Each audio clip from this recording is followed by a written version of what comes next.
I come from the north of England, simple town called Leyland, and the chances of making it into Hollywood, it seems like a distant dream. But I got pretty lucky when I was at university, the final couple of years, I was specializing on programming these things called transputers. And transputers were actually used a decent amount for graphics work.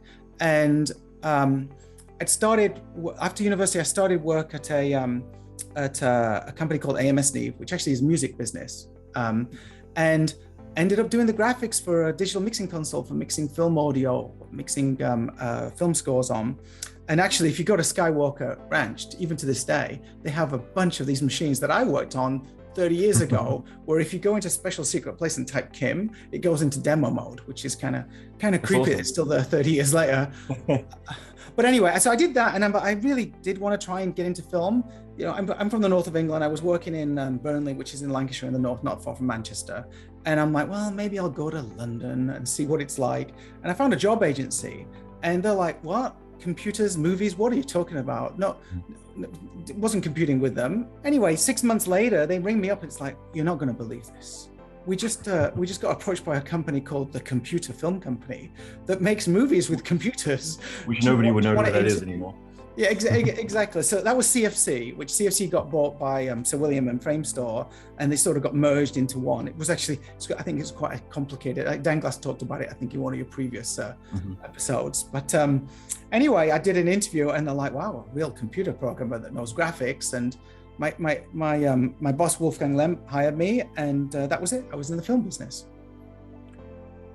Yeah, it sounds really straightforward, that's for sure. Do you think in a lot of ways, like, I'm just kind of curious in regards to that, like a lot of people might think like, Hollywood, let's say it's Hollywood and it's all the way across the pond, but for you, do you think it is a bit of taking the initiative to try and get out there and, see what opportunities are there, as well as timing, luck, and everything else in between? Luck does get involved in your career at many areas, but you got to hunt stuff down. You've got to be hungry, breaking through in an industry, and you've got to remember, like, early 1990s when I made the move from AMS to CFC, there was so little visual effects. ILM was pioneering. Jurassic Park hadn't come out. I don't even know if The Abyss had come out by then, maybe just about.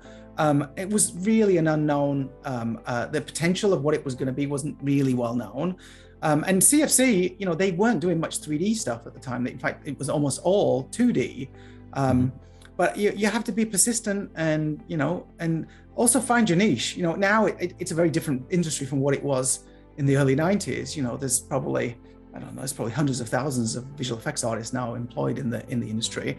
Then, the only company doing serious film work at all in London in the computer was Computer Film Company. There was Peerless Camera Company doing opticals, but for computer stuff, it was pretty much us. And this is why I was able to make the leap, is that I was a software engineer, and in that day and age, there were no tools. There was no Maya or Nuke or anything like that. I sound like a really old git, by the way. There was none of that stuff. So you had to write it. And, one of the things that actually it's carried through with me all the way through to Epic was, the software engineers, which was me, and the artist, which is my friend Yannick Sirs. I don't know if you talked to Yannick. He's a big hotshot supervisor. Well, he likes to think he's a big hotshot supervisor. Spider-Mans and Marvel movies and stuff. We basically were a team, and I'd write code for him. He'd try it out, and everything was brand new, but it was all on our own hardware. We basically would build our own hardware, our own file systems. And it's worth, at some point, you should do an episode talking about how Computer Film Company ran the disk array. So nowadays we have fancy network attached storage. Actually, we have cloud storage nowadays, but in that day and age, our images for compositing were stored on a bunch of hard drives, and they'd be lined up in a row, 4 of them. One would be the red hard drive, one would be the green hard drive, one would be the blue hard drive, and one of them would be the alpha channel. And because there was no networking, that with crappy Ethernet from the early 90s, if we had to move images from our film scanner to our compositing stations, the GIPs is what they were called, for graphics image processing systems, you'd sneak in it. You'd basically, we learned the hard way. We didn't have Pelican cases at first, and they would get dropped, and then the shot's dead, and then you've got to start again. But then we'd have these Pelican cases that you'd be carrying with the red, green, blue alpha discs in them between floors. You don't want to brick the blue channel by accident. Crazy. It makes me sound really, really old, but it was It was crazy times, but it was exciting. I'm sure when you talk to the old school computer graphics people at ILM, everything was new.